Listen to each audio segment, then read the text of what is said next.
Regardless of who the New Orleans Saints quarterback is up against the Tampa Bay Buccaneers, they should still be able to win this game, right? Right? We got all that and a little bit of lanyard for you on today's episode of Locked On Saints. You are Locked On Saints, your daily New Orleans Saints podcast. Part of the Locked On Podcast Network, your team every day.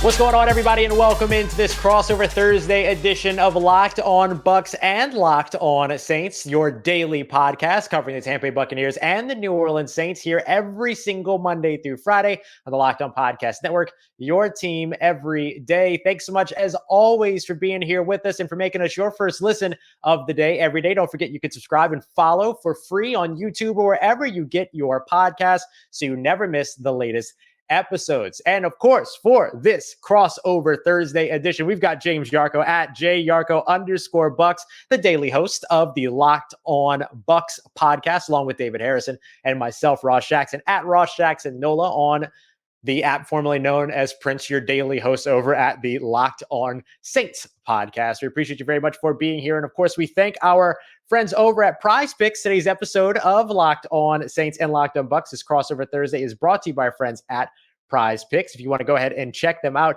you can head over to prizepicks.com and use / Locked On NFL, or use the promo code in all lowercase Locked On NFL for a first deposit match up to $100. James, very excited to be here with you, man. This is going to be a lot of fun.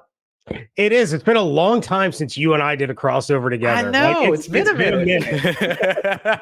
I'm glad that we get to knock it out. And of course, as we do every Thursday, we're going to give you the biggest needs for each team to get a win.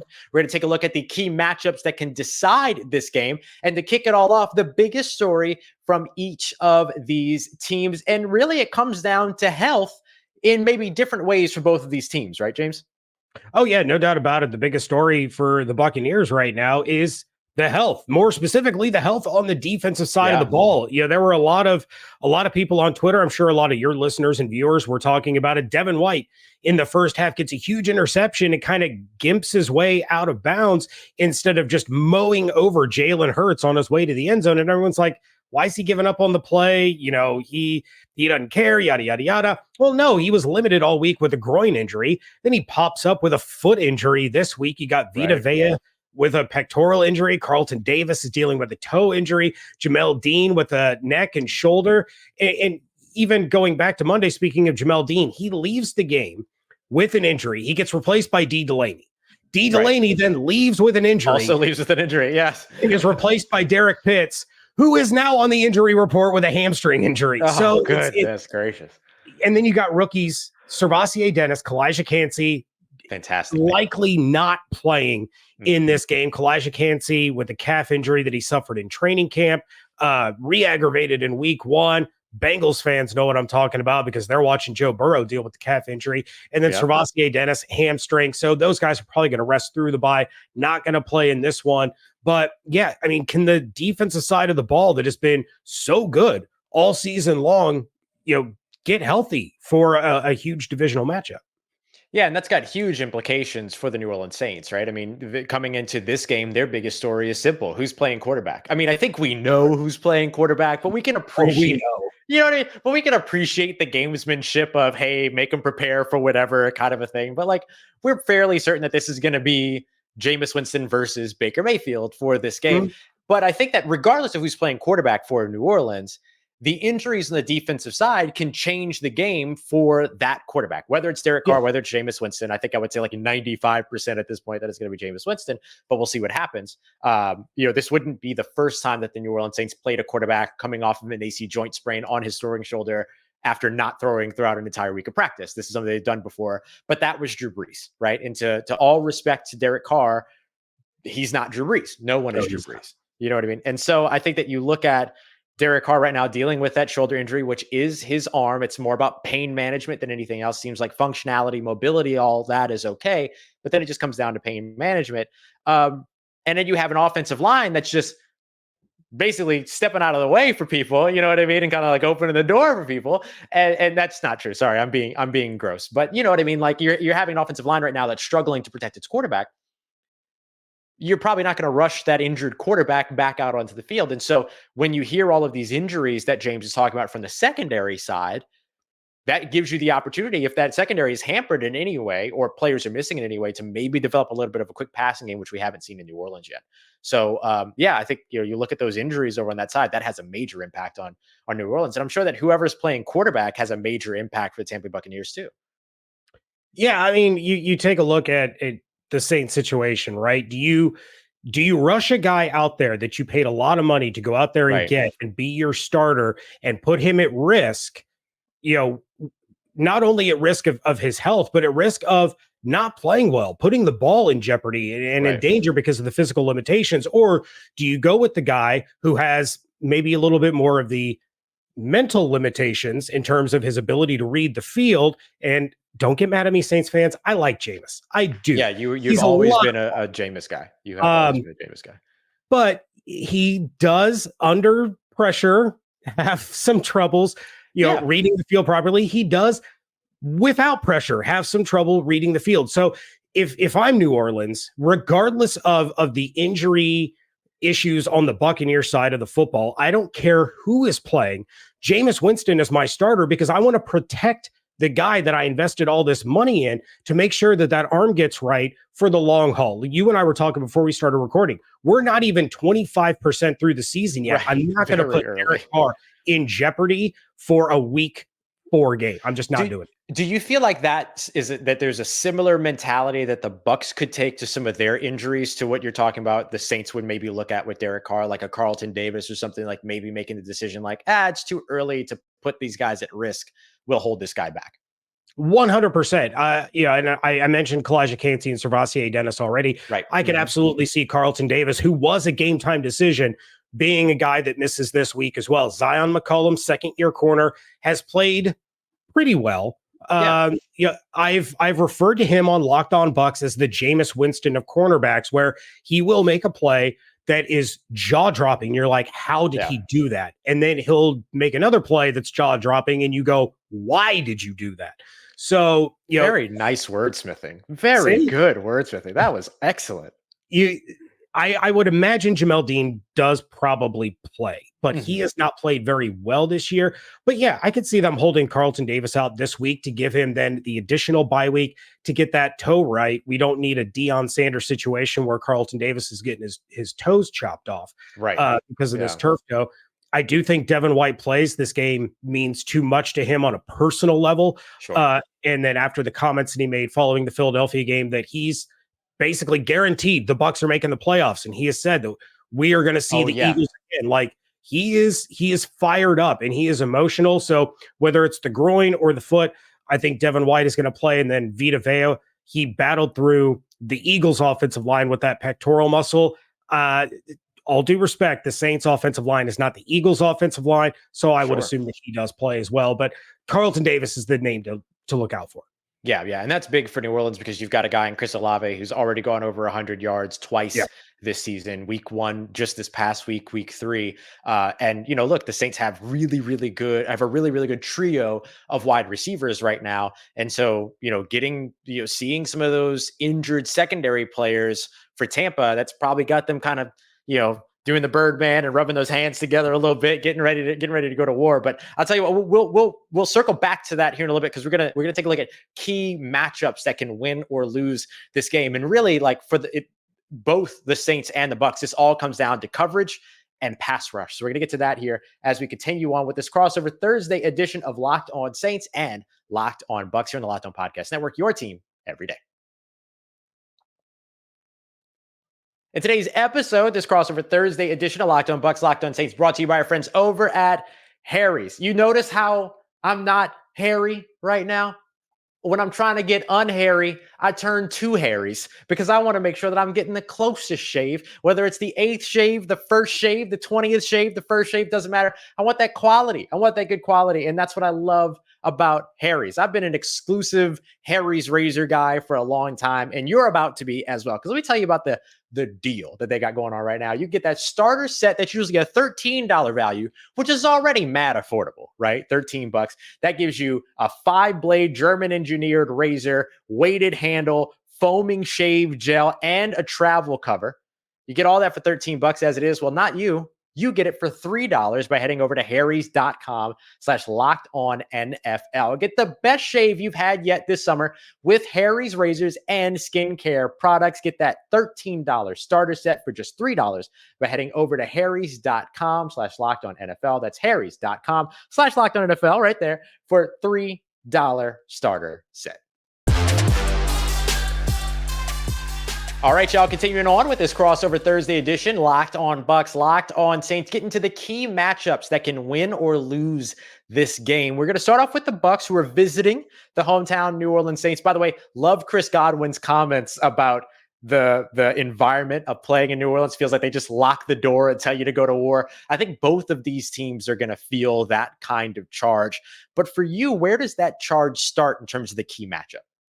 It is 100% the Buccaneers pass rush, injuries and all, against this Saints offensive line / quarterback. The one that you just basically referred to as turnstiles.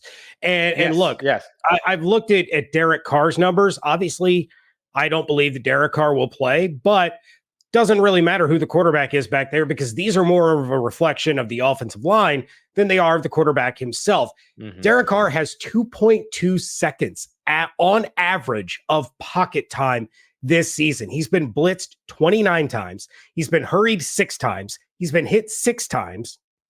23 total pressures. That's just over 23% of his total number of dropbacks, and he's been sacked 11 times. This has led to 2 turnovers, which, I'll give the flowers to Carr. Only having 2 turnovers with those kinds of numbers, that's impressive. And can I give a little context to one thing? You said 23 pressured snaps, right? 23 total pressures, which is just over 23% of his dropbacks. Right. Here's the thing about that, though. A lot of those snaps were multiple players delivering pressure on top of that, right? It's not just that he was pressured on 23 snaps. He was pressured sometimes 46 times over the course of 23 snaps. It's been a rough go for Saints quarterback so far. They've got to get that fixed this week. And I don't think that they will, because as we've talked about, I blame you.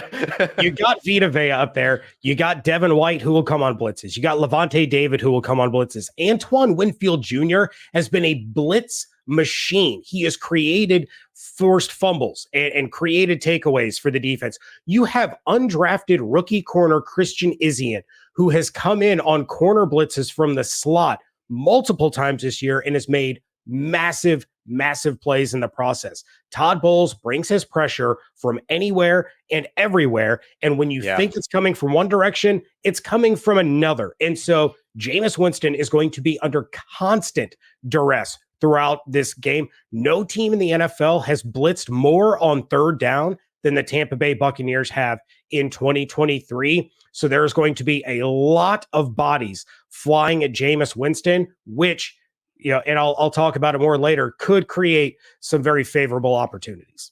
Yeah, I mean, that's going to be the biggest thing. And look, I know, I can sometimes be a little bit hard on this Saints team and stuff like that, and sometimes maybe unfairly so. But I think when it comes to criticism around the offensive line, I think everyone's kind of aligned there, that's the biggest concern for this team.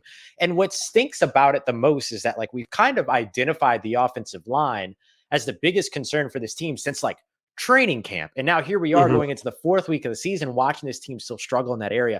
It's something that they've got to get fixed. And it would be so New Orleans Saints that somehow, some way, and James, I think you and I are in agreement. I don't know that they get to the point to where you go, okay, offensive line's fixed, everything's fine this week. You know what I mean? But this would so be the New Orleans Saints brand to walk into this game and all of a sudden the offensive line perform like well, I was going to say like butter, but that might not be good either, but melting under pressure, right? But, perform extremely well. That would make the most sense for this New Orleans Saints team in terms of what we've seen for them historically, but we don't know. We don't know what to expect here. Cesar Ruiz is in concussion protocol. Andres Pete was back at practice, but that means that Andres Pete would probably start at left guard, and then offensive lineman James Hurst, who's been the starter through the first 3 games of the season at left guard, would move to right guard. Maybe the rookie Nick Saldiveri is active and gets a shot there. There's a couple of different things that they could do, but at least one player is going to be playing, quote, out of position at best, unless Cesar Ruiz is able to clear protocols before the end of the week, which he wasn't even at practice today. So that doesn't seem likely that he's going to be there, but we'll see. We'll see. But yeah, this is a big time defensive line, particularly in the interior, which is where the Saints have had the most trouble, is on their interior offensive line. People love to talk about Trevor Penning and all that, but they've had a lot of trouble right up the middle going up against that defensive interior over from Tampa. No, thank you. No, thank you. Not the best setup. For me, it comes down to the Saints wide receivers up against whoever it is that the Bucs put out there as their defensive backs, right? Depending upon who's healthy, but no matter who's healthy, for me, that matchup ends up being it. Because if you want to alleviate the pressure on Jameis Winston, then getting the ball out of his hands quickly is going to be a big thing. If you want to reduce the amount of reads that Jameis Winston has to progress through, then getting the ball out of his hands quickly is going to be a thing. And so I think that helps both of these areas. So if you're coming into this game and you're concerned about potential turnovers through the air, then quick passes and a quick moving passing game that is, elevated by a good run game. And this Bucs defense struggled against a run last week, but that was against that Philadelphia Eagles offensive line. So it's a little bit different. I think having that matchup to where you have wide receivers that can immediately win will kind of help to alleviate maybe some of that pressure. I don't know if it will alleviate the entire concern. In fact, it's hard to say that it ever would, but it certainly opens up more avenues to escape for Jameis Winston and get the ball out quickly. Yeah, all I heard there is there's going to be a whole lot of slants McGee in the form of Michael Thomas, because that's all he does. Does no one remember Michael Thomas? Yeah, go ahead. No, it doesn't. Yeah, I'm not going to waste my time. Nobody remembers Michael Thomas except for. And it's not just he's the only real 13 playing in this game, sir. Oh, yeah. Which one of the 13s is like top 5 in touchdowns and yards and Michael Thomas leads the NFL in yards per catch this year? And anyway, well, yards per catch when you're catching 3 balls, like I don't want to hear about it. I don't want to hear about it. Yeah. All right. Anyway, what I expect to see from the Saints receivers versus the Bucs secondary, again, regardless of who's playing in the secondary, is we have a pattern. Twice as a trend. Whatever the phrasing, whatever that phrase is. Week 1, Justin Jefferson, the number 1 wide receiver, 150 yards. Week 2, DJ Moore, the number 1 receiver, 104 yards. Week 3, AJ Brown, the number 1 receiver, 131 yards. Chris Olave is gonna get his. Oh, yeah. But what the Bucs have also done is they have really basically eliminated the other wide receivers throughout the game in terms of yardage. Jordan Addison got into the end zone. Oakley Zucchini, whatever his name was, that used to play for the Falcons, he got into the end zone for the Eagles. So I'm not saying that Michael Thomas wouldn't score or Shaheed wouldn't score, but it's the yardage is going to come from Chris Olave. The other big thing, which you didn't mention as part of the wide receivers, but I'm going to lump them in, the Bucs have struggled against the tight ends. Tight ends have a very, very high success rate against this Buccaneers defense in moving the sticks. And so on third downs, especially third and medium to third and short, when they drop back to pass and they look for the tight end, there's a very high success rate there. So Chris Olave is going to get his. The tight end position is going to be able to sustain drives. Other than that, you're not getting a ton of yardage from Thomas or Shaheed or any other of the Saints receivers. I say that trend changes this week. I say that trend, and honestly, to be completely honest with you, the reason why I say that is because the Saints are having to keep their tight ends back to block pretty often. And so they're going to need like Michael Thomas, for instance, to be that man over the middle that a tight end would usually be.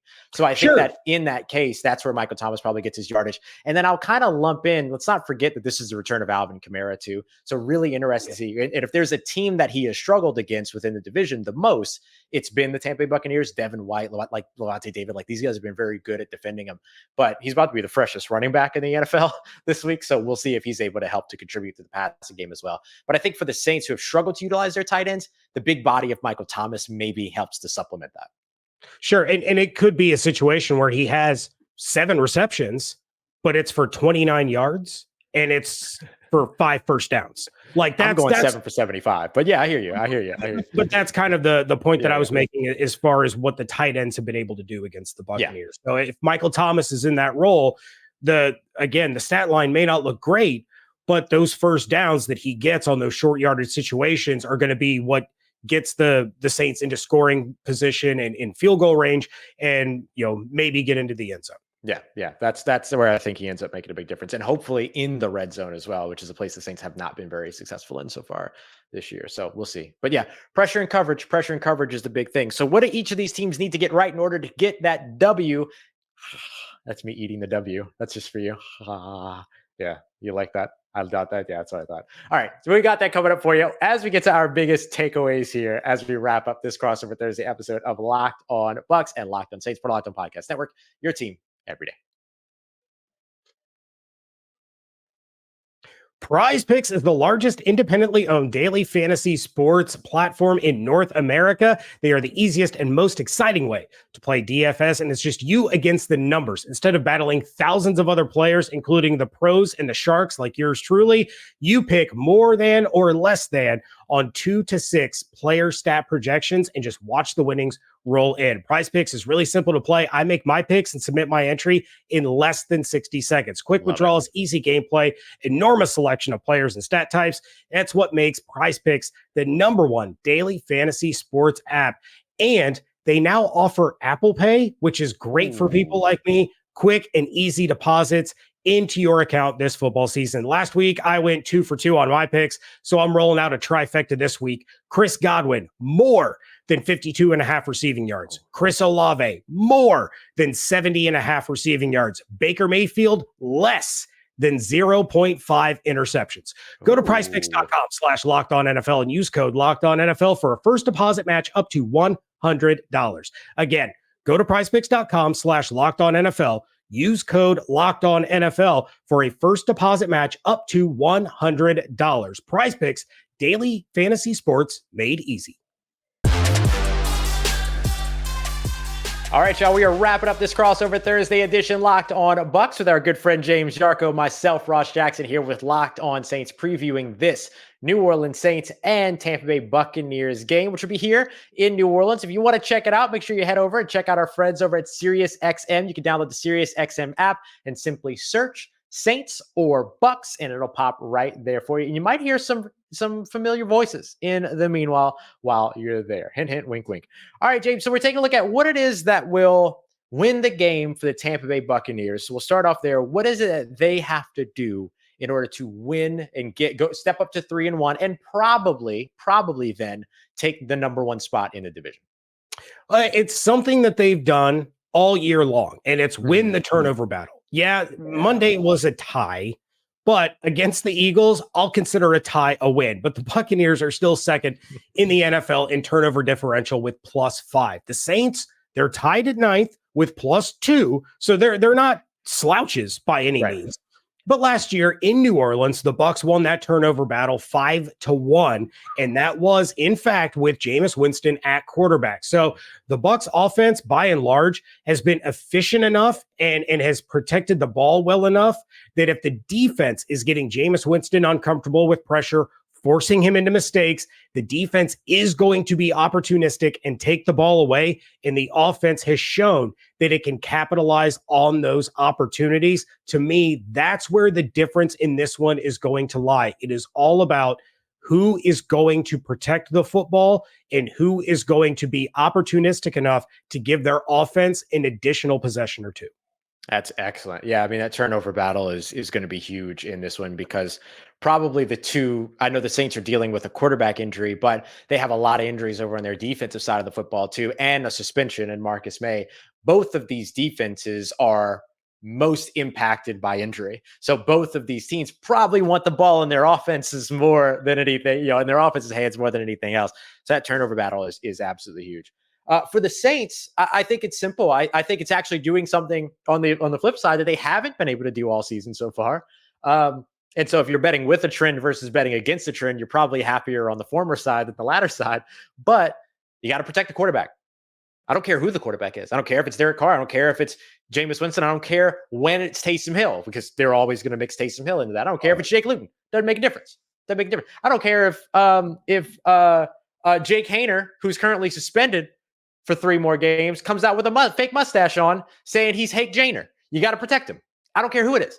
You have to protect the quarterback. And that's going to be the biggest thing here. The Dennis Allen referenced during his day after presser that the Saints made some tough adjustments. We'll see what those tough adjustments look like, because I don't think that that's specifically talking about just the players. I think there had to have made some adjustments to the protection plan, to the way that they teach these guys, the way that they coach these guys, all that. There's got to be something else that changes beyond just the player personnel. And so I think that's got to be the big thing, is protecting the quarterback. And that's not going to be easy going up against yet another very good defensive line of the Tampa Bay Buccaneers. We almost made it the entire show without you bringing up Diet Tebow. Almost made it all the way through. Wouldn't Tebow be Diet Taysom, because Tebow was unsuccessful and Taysom has been successful in the role? Absolutely not. Like, isn't that more fair to say? No, he's Diet Tebow, and I will disagree. never. I will die on that hill. You will die at Tebow on that hill. Yes, and Tebow's just so much more likable. Is he? I mean, honestly, I haven't seen enough of Taysom to really decide. Boo this man. He tweeted before reading, and he only read the headline. I just mean I haven't seen enough of him as a person to like really judge whether or not he annoys me. I'll tell you why. It's because Tebow didn't last in the NFL. He could have. Sure. If I will say this, then I will move on. If Tebow would have been willing to do what Taysom Hill is willing to do, that has made him a success in the NFL, Tebow would have had a much, much longer career. Tebow just needed Sean Payton. That was the best thing I have ever seen. Anyway, no, you're 100% right, because you're basically you're saying that the Saints have to protect the quarterback, and not caring who it is plays right into the Buccaneers winning the turnover differential, right? If they are not protecting Jameis, if they are letting Jameis get pressured by the likes of Shaq Barrett and Joe Tryon-Shoyinka and Vita Vea and Devin White, who has no love lost for Jameis Winston, they're going to force him into mistakes, because that's just who Jameis Winston is.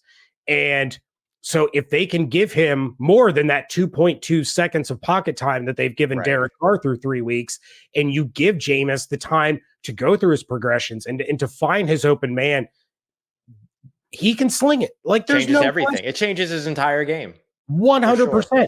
So basically everything that we've talked about are all like one in the same. Yep. It's just been the two sides of the pie for both of us. So no, I 100% get it. That's why it's so vital for the Bucs to do what they did against the Minnesota Vikings and get that pressure going in the very, very beginning. I'm talking opening drive, getting after Jameis, lay him on the ground, get a big hit on him, even if it's not a sack, get a big hit on him, set the tone there. Yeah. Because then the Saints offensive line is going to start kind of creeping back to what you've seen so far this season, and it's going to have that snowball effect. Absolutely. Absolutely. Got to protect against that for sure. All right, let's wrap it up here with predictions. James, what's your prediction for this Tampa Bay Buccaneers at New Orleans Saints game? I will say the same thing that my buddy Evan Klosky said on my show on Wednesday. I'm not going to boo him. He booed me. I'm not going to boo him. I'm just saying. I reserve the right to change my mind based on this injury report, because sure. Yeah, 100%. If Devin's not going, if Vita's not going, if Carlton's not going, obviously this game is going to have a very different outcome. But right now, as I see it, the Buccaneers are a better football team on the field Sunday than the New Orleans Saints. I think with Derek Carr on the field, it's pretty much neck and neck, and one play can be the difference. With Jameis Winston under center, with what they're dealing with the offensive line, I think the Buccaneers overall are the better football team. It's going to be a close one. It's going to be an ugly one, but the Buccaneers are going to come out on top 20-17. Love it. I have this game as a close game as well. I tend to look at it the other way. Surprise, surprise. I look at the New Orleans Saints, even with Jameis Winston, as the better team here. So they should be able to get this win. But, look, said the same thing about the Packers last week. Oh, no, I didn't. I picked against the Saints when they were playing against Packers. Never mind. But either way, regardless, I have the Saints winning a close one here. I don't think that we're going to see many blowouts for the Saints in this season. So I'm going with a 3-point deficit as well, 17-14. I think the difference will be, one of the other big differences will be if the Saints can get as much pressure on Baker Mayfield as they're hopefully keeping away from Jameis Winston. That becomes a big piece of it as well. But I think the Saints are the better team here and should be able to get a win. But it's all going to come down to who's healthy, who's out there, and what's happening. So we're pretty aligned in terms of how we look at it for both of these teams. And full disclosure, just so that your listeners don't think I'm being a major homer, David Harrison, my co-host, and I did a first quarter preview. I picked the Bucs to start 2-2, starting 2-0, then losing to the Eagles, losing at New Orleans. I had them splitting this series. Yeah. To me, the quarterback is going to make all the difference in this one. And I still think it's going to be tight, but that is the biggest deciding factor for me. Absolutely. This, by the way, for both of our projections would mean that the Saints would move to 12 games in a row of allowing 20 or fewer points to opponents. So that would be big for them too, but doesn't mean anything if you can't win games. So that's going to be the biggest thing, is whoever gets the win here, if that's who gets the win. There's no moral victories.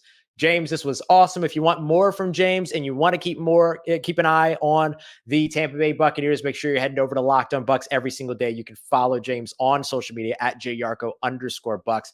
Same thing with the Saints, Locked On Saints every single Monday through Friday. You can follow me at Ross Jackson Nola, Nola. We appreciate you very much for making us your first listen of the day, every day, to all you everydayers out there. And we will see you again here soon on Locked On Bucs and on Locked On Saints, part of Locked On Podcast Network, your team every day.